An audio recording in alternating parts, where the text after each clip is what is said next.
5 కోట్ల మందిని ఒకే రకంగా సృజించడం అంటే టచ్ చేయగలగడం ఎక్కడ జరిగినది ఒక్క జగన్మోహన్ రెడ్డి గారి విషయంలో ఒక వైఎస్ఆర్ కాంగ్రెస్ పార్టీ పాలనలో మాత్రమే ఇది సాధ్యమైంది. ఎక్కడ లేదు. ప్రతి గడప అత్యంత సామాజికంగానే కాకుండా ఆర్థికంగా రాజకీయంగా అన్ని రకాలుగా చైతన్య రీత్యా కూడా అట్టడుగున ఉన్న దళితులతో పాటు ఆ చైతన్యం పుంజుకోవడానికి రావడానికి దశాబ్దాలు ఇప్పటికీ ఇంకా పూర్తి రాలా. అంటే మేము సమానులుగా ఉండడానికి మాకు హక్కు ఉందని రియలైజ్ కావడానికి కూడా దశాబ్దాలు పట్టింది. Equal opportunities in real sense ఏదైతే బాబాసాహెబ్ అంబేద్కర్ గారు ఆయన ఆ రోజు కలగనడం కాకుండా రాజ్యాంగం రూపంలో కూడా మనకు బహుకరించారు, మనం ముందు పెట్టారు, మన చేతికి అందించిపోతే కలలు కనడం అందరం కంటాం. బ్రహ్మాండంగా సమాజం బాగుంటే బాగుంటుంది అనుకోవడంలో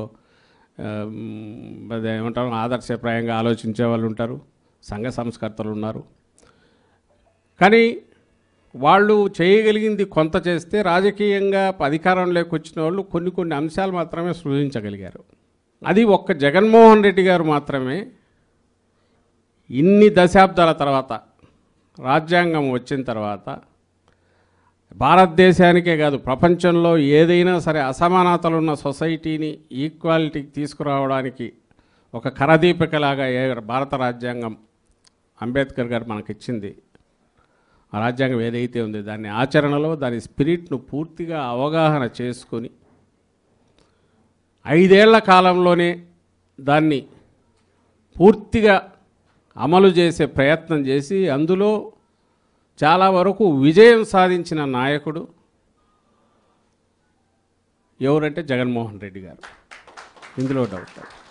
ఒక సంస్కర్తలాగానో పూర్తిగా ఆ ఫలితం ఎట్లుంటుందో నాకు అనవసరం. నాకు 5 ఏళ్ళు తీర్పు ఇచ్చారు, ఈ 5 ఏళ్లలో నేను అనుకున్నది పూర్తి చేయాలి, వీలైనంతగా వీళ్లకు హ్యాండ్ హోల్డింగ్ చేసి పైకి తీసుకొని రావాలి ఈ సెక్షన్స్ను.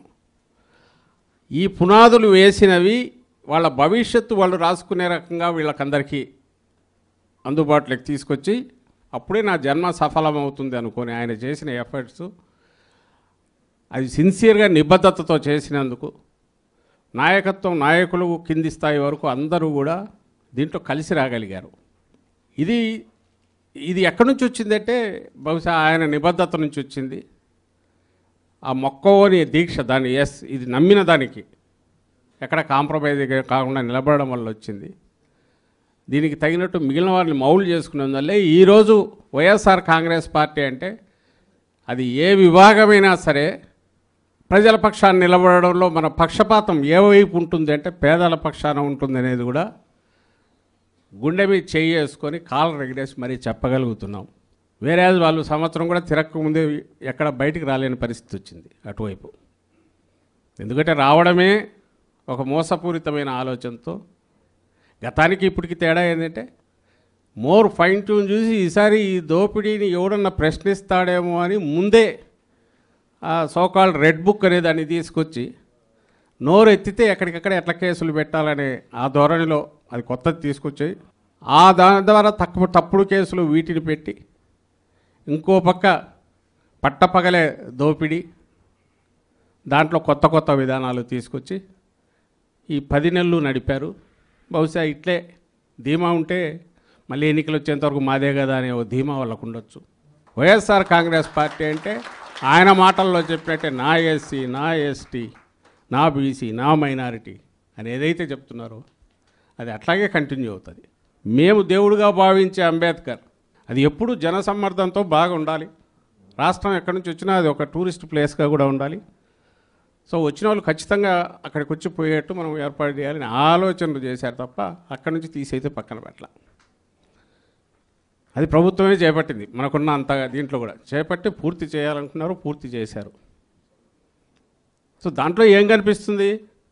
ఆయన ఎంత సిన్సియర్గా నిబద్ధతతో దాని గురించి ఆలోచించారనేది అది కనపడుతుంది. At the same time Chandrababu వైపు నుంచి ఏం కనిపిస్తుంది? రాగానే దానికి ఎట్లా ముసుగు వేసేయాలి, దాన్ని అక్కడి నుంచి కనపడకుండా ఎట్లా చేయాలనే ఆలోచన ఆయన ధోరణిలో కనపడుతుంది. దానికోసమే ఇంతకుముందు అన్నట్టు ఒకటి చీకట్లో పోయి వాళ్ళే గూండాల్లాగా పోయి పగలగొట్టాలని చూశారు. ఈ మధ్య ఫోటోలు చూశాను, మొత్తం గాలికి వదిలేశారు, చెత్త చెదారం అంతా పడి ఉంది. వాళ్ళ ఫేక్ దాన్ని మనం ఫేక్ చేయలేము, మన వల్ల కాదు. 100 కోట్లు 1000 కోట్లు దాని మీద పెట్టి అతను పెట్టుబడి ఎంత దాని మీద పెడతాడు చంద్రబాబు నాయుడు. మనం చేయలేము.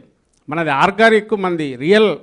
మన కోసం ఎవరైతే నిలబడుతున్నారో పార్టీ కోసం అందరూ రెడీగా ఉన్నారు. ఓన్లీ వీళ్ళ మధ్య కనెక్టివిటీ లేదు, కోఆర్డినేషన్ లేదు. ఇంతకంటే పెద్ద సైన్యం అక్కర్లా. జనం మధ్య ఉండడమే కాకుండా ఇప్పుడున్న ప్రభుత్వం దుష్టపాలన ఎండగట్టడానికి అవసరమైన ఏమున్నా కూడా వాటిని ఎత్తి చూపడం, మనం అందరం కలిసికట్టుగా ఒకే తాటి మీద నెక్స్ట్ ఎన్నికలు టార్గెట్గా గతంలో కంటే మెరుగైన ఘన విజయంతో జగన్మోహన్ రెడ్డి గారు మళ్ళీ దాంట్లోకి రావాలి. అది చారిత్రక ఆవశ్యకత. అలాగే వచ్చిన తర్వాత ఈసారి ఎవరిని వదిలిపెట్టమనేది కూడా వాళ్ళకి తెలుస్తుంది. మీరు కూడా అది గుర్తుపెట్టుకోండి. ఈసారి నేను ఇంతకుముందు అన్నాను, ఈసారి కొంచెం రాజకీయంగా కూడా ఆలోచిద్దామని. ఇంతకుముందు ఆలోచించాలి, ఆయన కేవలం సంస్కర్తలాగా ఉన్నాడు. ఈసారి రాజకీయంగా కూడా ఆలోచిద్దాం.